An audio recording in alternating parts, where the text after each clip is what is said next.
apart from the experience of free will that we all have, I think that the best theological reason for affirming human free will is the fact that salvation is not universal.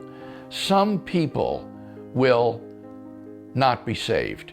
I think that is as clear as anything in the New Testament. Salvation will not be universal. Now, given that the New Testament also teaches that God's will for salvation is universal, that God wants all people to be saved and come to a knowledge of the truth, it seems to me that the only thing that it could explain why God's universal salvific will is not accomplished is human freedom. Human freedom gets in the way of God's universal desire of salvation, and therefore some people freely and irrevocably separate themselves from God forever. And I think that that is the best explanation for why universal salvation will not obtain.